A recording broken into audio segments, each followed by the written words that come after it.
Sudah ganteng kali Mas ya. Oke, Sudah, gimana ya. Hizkia kabarnya? Bisa disapa dulu enggak sih awalnya? Serius sih sapa sih. Oh iya benar juga ya. Oh iya selamat siang, selamat siang. Iya. Selamat siang juga teman-teman. yang di Selamat rumah. siang, selamat siang. Bisa enggak dilihat enggak? Saya malu, serius. Iya, banyak penonton ya rupanya. Banyak penonton. Gimana Hizkia? Kemarin story-nya habis jalan-jalan healing ya? Habis jalan-jalan, puji Tuhan Mas Riven. Mas Riven di Malang aja ya? Betul, kesepian loh, enggak ada temanku yang lagi healing gitu. Iya. Kemana aku kemarin Mas? Enggak tahu. Tebak dong. Oh, ke ini ya. Ke Bali ya? Yo, kalau nggak salah. seminyak Canggu in the morning. Oke sih. Apa sih? Asik-asik vibe-nya ini. Iya.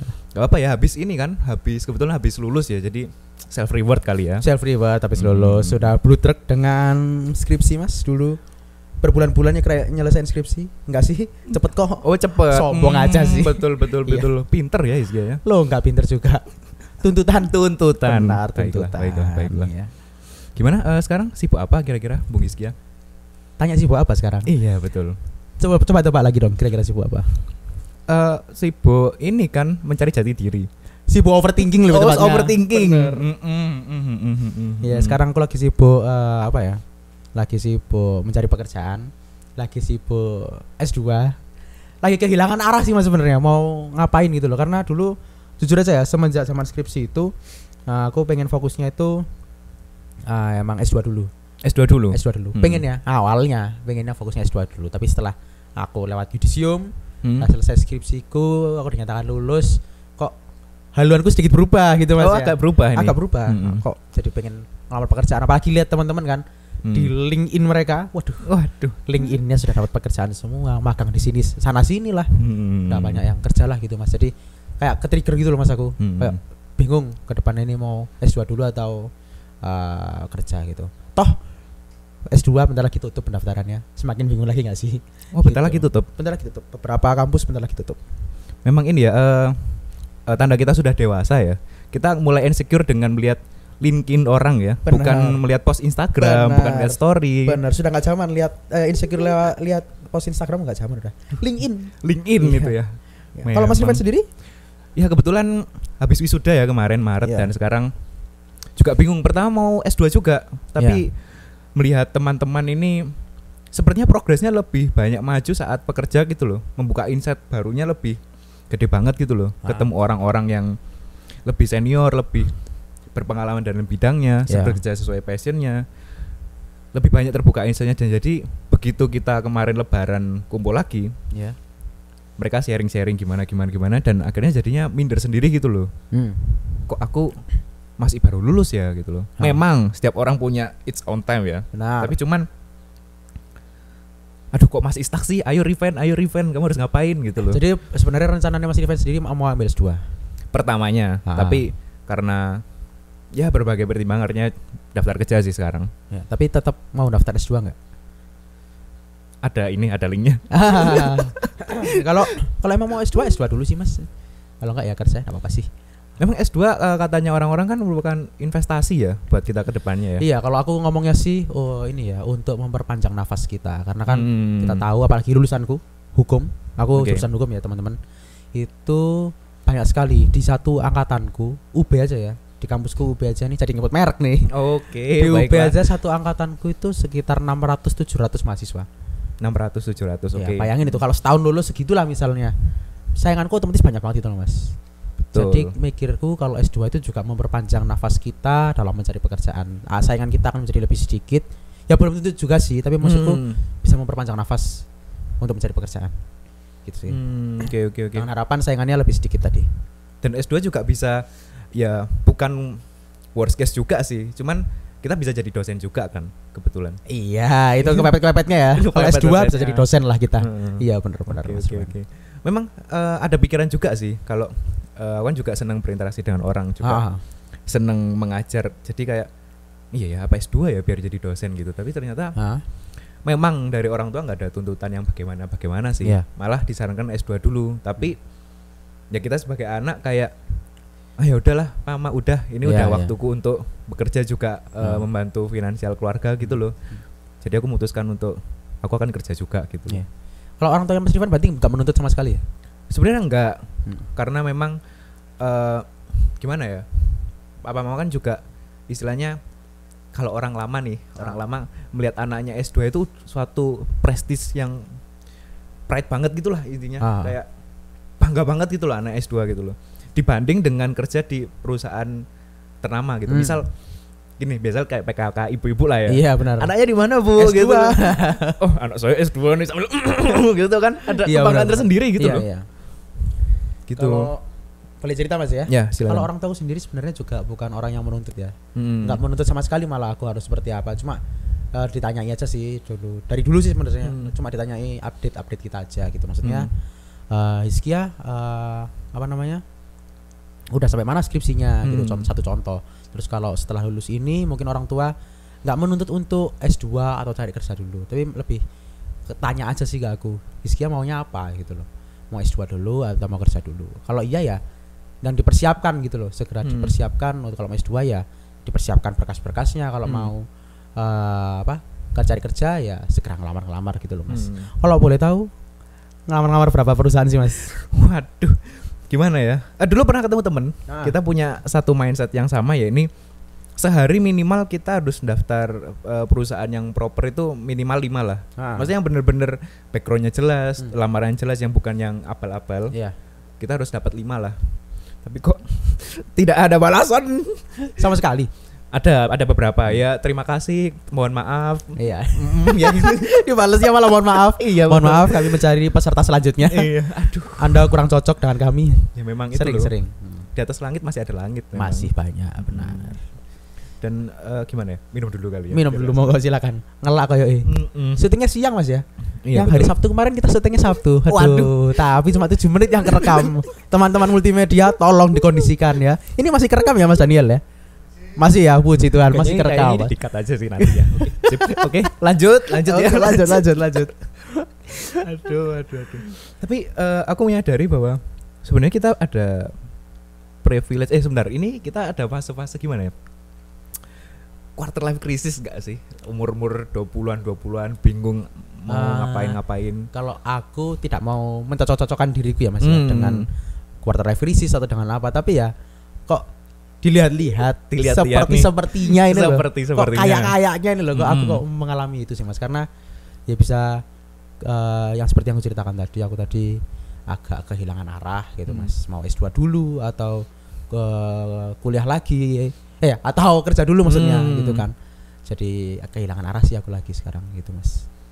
Tapi mungkin aku sharing juga sih, memang dulu pernah ada di fase yang down banget, bener-bener insecure banget, merasa diri stuck banget. Ya aku kan juga lulusan yang bukan tepat waktu ya, tapi di waktu yang tepat. Iya. Berapa tahun sih? 4 tahun persis berarti ya? Enggak, 4,5. Oke. Nambah sedikit. Di waktu yang tepat 4,5 tahun. Iya, tanya dong, saya berapa tahun? Kalau boleh tahu, Hizkia berapa tahun? 3 tahun 7 bulan. Si sombong. Maaf, tapi sampai sekarang nganggur juga. Oh, gitu, baiklah. Memang aku ada privilege gap year ya. Maksudnya kan daripada angkatan aku lebih muda, tapi juga bukan alasan buatku dong untuk bisa stuck di sini terus gitu loh. Pernah insecure, pernah minder karena orang-orang udah ya tadi tuh udah progresnya ini di LinkedIn-nya udah magang di sana sini, nambah. Sedangkan saya masih begadang bermain game setiap hari. Ngopi lagi. Aduh. Gitu loh, gimana ya? Pernah dulu sampai kayak ya udahlah, kayak main game itu sampai bosen gitu loh. Sampai tiduran lihat langit-langit. Aduh, uripku ya apa ngono lho. Iya ya, sedih Mas ya. Betul, kebingungan. Kalau mau tanya sih Mas, sebenarnya kalau Mas Riven sendiri mencari pekerjaan ini emang karena tuntutan finansial? Aduh, jadi tanya ya. Iya, enggak apa-apa sih. Tuntutan finansial atau emang benar-benar kepingin atau gara-gara insecure tadi atau gimana sih Mas? Nah, ini berat sih pertanyaan ini, karena aku juga baru kepikiran. Dari orang tua sebenarnya memang enggak ada tuntutan secara langsung, oh kamu harus gini enggak. Cuman karena ya memang udah waktunya ya, dan merasa ini loh kayak teman-teman udah sampai di fase ini, kamu kok belum, mungkin ada rasa itunya juga. Kedua dan ketiga juga ya mau aku nganggur terus rek gitu loh. Benar. Ini my golden time gak sih, umur 20 sampai 30 itu kita harus seproduktif mungkin gitu loh. Dalam memanfaatkan waktu kita gitu loh. Benar. Ya dulu kalau aku ngeliatnya apa Mas ya, dulu aku pas skripsian, aduh aku pengen mari rek, pengen nganggur loh. Tapi setelah nganggur ternyata entah kenapa rasanya pengen produktif tapi gak ada yang mau dikerjakan. Nah, betul. Tuntutan keluarga pun tadi seperti aku ceritakan gak ada juga sih sebenarnya. Maksudku ya memang aku bukan orang yang kewayang enggak ya. Maksudku orang tua pun juga tidak menuntut untuk segera mencari pekerjaan itu enggak sebenarnya. Tapi ya tadi insecure melihat teman-teman dan insecure melihat LinkedIn sih lebih tepatnya. Betul. Melihat LinkedIn teman, waduh makin insecure, makin bingung. Aku tuh ya apa cari pekerjaan kapan nih? Kagak terima. Ngono sih Mas. Mungkin kita ada privilege juga ya. Kita bukan sandwich generation ya maksudnya. Sandwich generation. Oh, menumpu keuangan di bawah dan menumpu ke atas gitu maksudnya. Ya, maksudnya tapi juga itu bukan jadi alasan kita buat nganggur dan berleha-leha juga gitu loh maksudnya. Bener Mas. Tapi Mas Irfan selama ini ngobrol ke siapa sih Mas? Curhat tentang krisis ini ke siapa gitu? Gitu ya. Kebetulan cuma ke circle terdekat aja sih. Circle terdekat. Karena memang siapa tuh kalau boleh tahu? rahasia dong. Rahasia ya. Iya dong. Berarti aku nggak masuk circle-nya Mas Irfan. Oke lanjut. Iya. Gimana ya? Mungkin support system kali ya, kalau dibilang-bilang ya. Benar. Selama ini ya karena memang insecure itu menurutku hal yang nggak boleh untuk sampai bukan diumbar juga, kita share ke sembarangan orang gitu loh. Iya benar. Karena menurutku itu kelemahanku dan aku takut banget untuk mengungkapkan itu kepada orang. Jadi benar-benar orang yang terpercaya dan kayaknya senasib mungkin. Oke benar. Terus kalau Iskia bagaimana? Kalau aku sendiri sebenarnya support system ya. Kalau aku cerita ke temen itu kadang-kadang malah bikin aku tambah insecure Mas. Oh malah insecure juga? Malah tambah insecure karena tidak kupungkiri ya teman-temanku yang lain itu walaupun mungkin umurnya mereka setahun di bawahku, 2 tahun di bawahku, tapi kadang-kadang kalau kita melihat itu kondisinya mereka kok lebih berkembang daripada aku loh Mas. Jadi ketika aku mau cerita aku makin insecure, mereka pengalaman lebih banyak, mereka sudah lebih berkembang lah pokoknya Mas. Aku semakin insecure, makanya aku jarang cerita masalah pekerjaan itu ke teman gitu karena insecure tadi. Support system sebenarnya kalau aku lebih kepada keluarga aku sendiri Mas ya. Keluarga ya. Satu-satunya tempat untuk berpulang menurutku ya keluarga. Betul. Siapa lagi sih kalau bukan keluarga? Nah gitu, makanya aku selalu menganggap orang tua aku itu sebagai support system yang paling oke sih menurutku gitu Mas. Kalau aku ke teman ya makin insecure, makin overthinking di malam hari, sedih-sedih terus gitu sih Mas gitu. Oke. Tapi apa sih yang kamu rasakan gitu loh, paham nggak sih? Maksudnya selama rentetan bulan-bulan ini, apakah sudah mulai menemukan kayak, kayaknya aku harus gini deh, paham nggak sih? Untuk sementara waktu ini Mas ya, sepertinya aku lebih condong ke S2 sih sebenarnya. Lebih condong ke S2. Pengennya ke S2 ya, tapi kan memang biayanya nggak murah juga. Gitu. Betul. Ke S2. Tapi ya tetap bingung, tetap pengen bekerja, tetap ngelamar pekerjaan sekarang, tetap mencoba untuk magang, tetap mencoba untuk melamar pekerjaan sekarang di LinkedIn lah, atau kalau ada lowongan-lowongan di Instagram itu tetap aku. Yang kurasakan sih ya gimana Mas ya sedang menikmati hidup juga karena sudah selesai skripsian kemarin, tapi seakan-akan setelah ujian skripsi aja Mas ya, setelah ujian skripsi itu rasanya senangnya itu cuma sehari. Betul.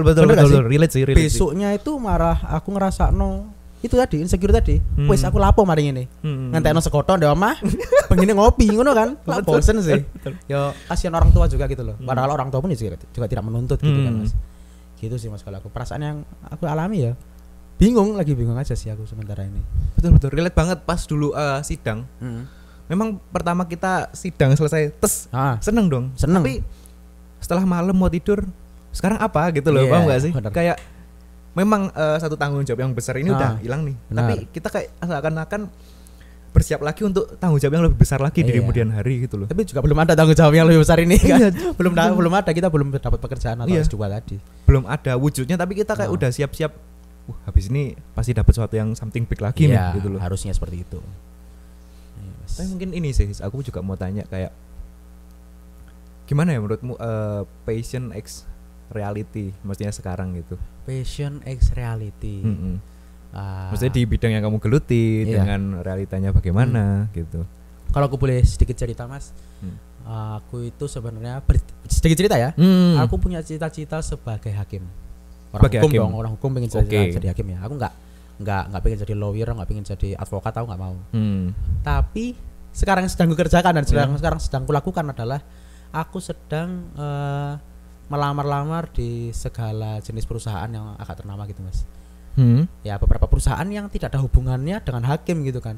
Karena kalau kita hanya ngelamar intern mungkin magang di pengadilan aja nggak keterima gitu mas aku mas. Jadi aku banyak milih untuk magang-magang di perusahaan-perusahaan yang tidak ada hubungannya dengan cita-citaku gitu mas. Jadi aku ya gimana mas ya, aku harus merelakan mungkin itu salah satu passionku, kesempatan magangku dengan yang lain. Karena aku saking bingungnya nih mas, saking gue aku setidaknya cek untuk pengalaman lah, cek iso menambah CV ku lah, gitu. Dan agak nganggur selama beberapa tahun ini biar gak nganggur gitu mas. Jadi aku biar ya udah menerima aja realitanya seperti ini. Toh toh kesempatan kerja kita juga nggak banyak gitu loh mas. Gitu. Dulu tapi pernah magang di pengadilan juga kan ya? Aku magang di kejaksaan dulu. Oh kejaksaan. Enjoy sih, tapi ya aku juga pengen jadi jaksa dulu sebenarnya. Tapi aku tertampar realita juga bahwa jaksa ada tinggi badan minimal mas ya. Dan aku tidak memenuhi tinggi badan minimal itu tadi. Oh gitu. Ya udahlah. Aku enjoy sebenarnya dulu magang di kejaksaan. Jujur enjoy banget magang di kejaksaan. Tapi aku tanya-tanya ke mereka, jaksa-jaksanya ya emang salah satu syarat itu tinggi badan. Ya sebenarnya menurutku nggak relate ya dengan pekerjaannya, tapi ya salah mau apa lagi? Emang syaratnya kan. Ya udah. Tapi sudah berdamai dengan insecure yang bagian itu. Kalau boleh tahu nih, mohon dengan maaf. Tinggi badan ya dulu sudah sempat berdamai, tapi gara-gara pekerjaan kan ternyata juga butuh ya tinggi badan ya. Ya mencoba berdamai lagi dengan hal itu sih mas. Oh, wow. Gitu. Jujur pengen banget jadi jaksa, tapi salah satu syarat gak bisa terpenuhi ya. Gimana? Kondisi tubuh kan tidak bisa kita ubah. Ya bisa, aku udah berusaha renang, berusaha badminton tiap minggu masih tahu sendiri kan aku. Betul. Olahraganya kayak apa gitu loh mas. Jadi ya tetap aja nggak bertambah tinggi badanku. Begitu. Kok jadi gini ya? Maaf. Maaf. Kalau Mas Rifan sendiri gimana? Iya, jadi mau sharing juga karena ya. Jurusanku komputer nih ya. Dan aku baru tahu suatu fakta nih, bukan fakta juga sih sebenarnya. Kayak teknologi terus berkembang. Betul bukan? Ya. Terus kurikulum pun akhirnya juga dinamis. Berubah ya? Betul, berubah banget. Jadi tahunku 2017 masuk dengan 2018 adik tingkatku masuk udah beda. Bahasa pemrograman pun udah beda. Dan apa yang diajarkan 2017 4 tahun kan? Yeah. Itu adalah yang ngetren di tahun itu. Jadi begitu 4 tahun kemudian 2021 harusnya lulus, tren udah berubah dong. Mesti gak ngetren ya saya ya? Betul, sehingga harus belajar lagi. Kayak gini deh. Mungkin bagi teman-teman yang tahu-tahu ya.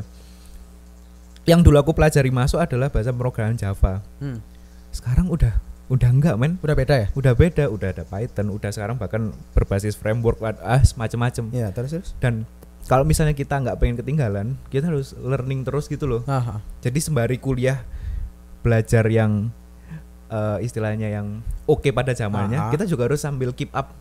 Jadi double gitu loh. Tapi ada ilmu yang pasti nggak sih maksudku yang tidak akan lekang oleh waktu gitu, ada nggak sih kalau di fakultasnya Mas Rifan? Ada sih. Yang sampai beberapa tahun ke depan pun akan tetap ada gitu loh. Iya, tapi cuman basic-basicnya aja. Basic ya. Dan misalnya yang bikin aku insecure juga ya. Iya. Dan kayak rank Mobile Legend lah. Iya. Kita jarang main, rank kita tambah turun. Benar. Betul. Ya itu dia. Ilmu yang sekarang dibutuhkan perusahaan udah gokil banget. Aku sampai nggak ngerti. Iki opo iki? Gendeng. Bahasanya golang. Opo rek? Terus paham aku. Mas Rifan kemarin kayaknya sempat ngelamar ya, sempat terpanggil ya. Terpanggil perusahaan. Betul. Gimana Mas ceritanya Mas? Akhirnya aku mulai ngelamar di mana tuh Mas kalau boleh tahu? Sebentar ya, aku menurunkan idealisku dulu nih. Siap. Yang pertama ingin ya orang komputer, orang IT ya, pengennya di startup dong, pengen di Google, Shopee, Tokopedia. Betul. Akhirnya ya udah menurunkan idealisku, ya udahlah IT support is okay sih gitu. Akhirnya melamar kemana kemarin? Perusahaan rokok ya? Iya kebetulan. Kebetulan suka merokok juga ya?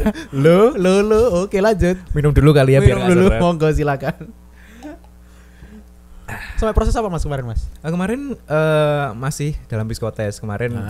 Sempat melamar ke Jarum, habis itu kemarin juga. Oke, sebut merek ternyata. Enggak apa-apa. Enggak apa-apa kan? Udah apa-apa. Terus habis itu juga ada pabrik otomotif juga, kebetulan coba daftar psikotes juga, tapi enggak tahu juga sih. Karena maksudnya udah banyak juga pesaingnya. Panggilan selanjutnya kapan gitu? Enggak tahu. Antara rentang 2 minggu sih. Rentang 2 mingguan iya, Oke sih. Kalau aku kemarin sempat daftar di salah satu perusahaan finance. Oh, finance ternama ya. Puji Tuhan kemarin udah sempat sampai tahap psikotes, administrasi lolos, psikotes lolos. FGD terakhir. FGD. Sepertinya saya tidak lolos di situ Mas Riven. Gila. Karena kemarin FGD nggak tahu ya, biasanya tuh rentang waktu antara seleksi administrasi dan psikotes itu cuma 3 hari, psikotes ke FGD itu seminggu. Ini saya sudah hampir 4 minggu tidak dikabari Mas. Aduh. Kemana orang-orang ini? Setidaknya Mbak Yole, misalnya aku gak keterima, ngomong lah, maaf Anda tidak diterima, ini gak ada kabar sampai sekarang. Aku heran aku. Aduh, ini salah satu bentuk frustasiku juga sih Mas. Frustasi banget karena ya. Harapannya keterima kan, harapannya keterima ya wis lah, kalau saya S2 kerja dulu. Gitu mikirku gitu kemarin, tapi tidak ada lagi, ya sudah kita coba lagi dua-duanya. Kemarin aku juga habis tes TPA buat S2 kan. Itu masa berlakunya 2 tahun kalau nggak salah. Tes 2 tahun? Okay. Lumayan sih, bayar agak mahal kemarin. Itu tes TPA. Ya puji Tuhan hari ini skornya keluar. Tanya dong skornya. Jangan sombong lagi saya nanti aja ya. Nanti aja di luar kamera kali. Di balik kamera saya mau sombong ke Anda. Boleh. Iya. Aduh, memang ini ya masa-masa bingung, frustasi juga gitu loh. Frustasi. Aduh, ya apa sih, kita udah merasa melakukan yang terbaik gitu loh. Iya. Melamar dengan pengalaman kita. Kebetulan Mas Is kan juga pengalaman organisasinya juga nggak sedikit bukan? Mau sombong lagi nih. boleh. Iya, jadi itu beneran sombong ini ya? Boleh, silakan. Iya, jadi kalau ditanya pengalaman organisasi sih dulu itu ya kebetulan aku semasa kuliah menjadi ketua pemuda. Ketua pemuda GKJ Tulang Bawang selama 3 tahun gitu Mas. Tapi selain itu aku juga nyambi-nyambi yang di kampus. Aku ikut PMK, Persekutuan Mahasiswa Kristen. Itu aku ikut sebagai anggota sih. Terus kalau ada lagi himpunan di kampus itu aku jabat sebagai kepala bidang puji Tuhan. Tapi ya ternyata tidak menjamin juga dalam mencari pekerjaan. Toh kukira dengan pengalamanku yang sebanyak itu ternyata sedikit dibanding teman-teman yang lain gitu Mas. Dan ternyata tidak keterima juga kan. Aku adalah ngelamar sekitar 20 lebih mungkin kali ya. 20 lebih aku ngelamar di LinkedIn maupun di Instagram. Lebih sih malah 30-an lah kali. Tapi yang lolos kemarin ya cuma itu yang finance tadi enggak kepanggil. Baiklah. Ya, kalau Mas Riven pengalaman di kampus, pengalaman organisasi apa? Ya, ikut pengurus pemuda baru terakhir Mas Riven. Sebulan terakhir. Jangan di-spill ya. Iya. Biar yang tahu-tahu aja. Iya. Ya juga banyak sih organisasi dan sombong. Enggak sih, dulu kan memang aku agak melenceng ya aktifnya di e-sport ya, memang dulu mengejar idealis di situ. Akhirnya kuliah rada gambiar. Maksudnya sempat ceplok dikesampingkan. Tapi ya so far gimana ya? Ya minder gitu loh dengan kemampuan orang-orang teman yang kemampuan praktis ngodingnya ya. Itu bikin minder banget sih sama teman-teman. Gitu. Sempet akhirnya menurunkan idealis lagi, kayak daftar-daftar yang MT yang bener-bener MT apa tuh Mas kalau boleh tahu? Manajemen trainee ya? Iya, manajemen trainee. Manajemen trainee di mana? Kayaknya kita sama kemarin kita ngelamarnya ya. Oh, bener. Bareng sih? Kita, iya bareng kayaknya. Udah gak usah cerita, kita bersaing. Oke, baiklah. terus habis ngelamar di MT. Ya maksudnya yang nggak ada hubungannya sama sekali gitu loh dengan komputer gitu loh. Bener-bener udah, ya udahlah gitu loh. Sampai kepikiran kerja di bank juga ya kemarin kalau nggak salah ya. Memang, tapi ya worst case kali tertarik ya. juga kali tertarik, sempat tertarik, sempat tanya-tanya. Bukan terpaksa. Wah, terpaksa oleh kondisi. Kasihan nanti orang-orang bank yang lihat ini gimana nanti. Kok jadi roasting sih? Maaf. Iya. Duh, gimana ya? Bingung nggak sih? Kita harus gimana gitu loh. Bingung kalau aku itu tadi bingung menentukan mana yang harus kulakukan terlebih dahulu gitu loh. Menentukan tujuan aja aku bingung gimana caranya gitu loh Mas. Karena aku nggak tahu yang terbaik buat aku sendiri buat apa gitu. Untuk saat ini ya. Untuk saat ini belum tahu yang terbaik buat aku kayak apa gitu. Baik, sebenarnya ada info dari panitia ini kurang. Info apa lagi? Info. Sekarang sudah nggak kaget saya. Oh, sudah nggak kaget saya. Ada info masih. Infonya. Apa tuh infonya? Apa, next podcast ada gimana? Iya. Oh iya. Dijawab dengan senyuman dan ada makna. Iya, ada apa itu Mas Rive? Jadi dari panitia. Di bincang 6 berikutnya ini, ya, ada salah satu narasumber. Siapa tuh? Bisa nanti. Rahasia. Biar kaget gitu loh pemirsanya. Oke. Ada narasumber yang bisa menjawab kegelisahan kita gimana dilihat dari sudut iman Kristen juga realitanya bagaimana. Apakah orang-orang di luar sana juga seperti kita memikirkan, duh masa depanku piye dan lain-lain begitu. Tertarik nggak sih? Sedikit. Banyak sih Mas karena susah cari pekerjaan. Betul. Sampai jumpa di bincang 6 berikutnya. Sampai jumpa dengan narasumber yang oke. bukan saya. Bukan juga saya. Tapi apa sih gak jelas. bye, thank you. Thank you, Shalom. thank you. Shalom.